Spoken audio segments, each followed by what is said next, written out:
দর্শক মণ্ডলী, এই মুহূর্তে আমি আমার ক্যামেরাম্যান সহ অবস্থান করছি যেখানে জনাব ভুয়া সাহেব এবং জনাব জটিল সাহেব তাদের সংলাপের জন্য বসেছেন তার বাইরে।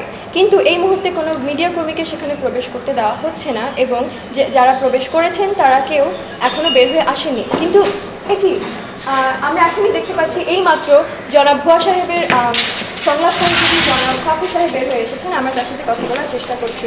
জনাব ফাপু সাহেব, আপনি হঠাৎ বের হয়ে আসলেন কেন? ভিতরে প্রথমে ভুয়া সাহেব এবং জটিল সাহেব সংলাপ করছিল, এমন সময় ব্রেক দেওয়া হলো। তো ব্রেকে ভুয়া সাহেব বললেন যে উনি চা খাবেন, কিন্তু জটিল সাহেব বললেন যদি কফি ছাড়া অন্য কিছু দেওয়া হয় উনি ট্রাম্প কার্ড ছাড়বেন। এই নিয়ে আমরা কথা বলতে গিয়েছিলাম অ্যাম্বাসেডার ভুটানিসের সাথে। উনি বললেন আসুন আমরা চা কফি বাদ দিয়ে ওনার বাসায় গিয়ে বিয়ার খাই। তো এখন তারা কি করছেন স্যার? এখন ওনারা মর্টাল কম্ব্যাট খেলছেন। এইভাবেই সংলাপ চলবে এবং আগামীতেও চলবে। স্যার, আপনি বের হয়ে আসলেন কেন sir? We are still looking for chini for the cha. Sir, it is not safe here. Sir, তো দর্শক মণ্ডলী, আমরা এতক্ষণ আলাপ করছিলাম জনাব ভুয়া সাহেবের প্রধান সংলাপ সহযোগী জনাব ফাপু মুরগি সাহা, পাগলা ভিশন, ঢাকা।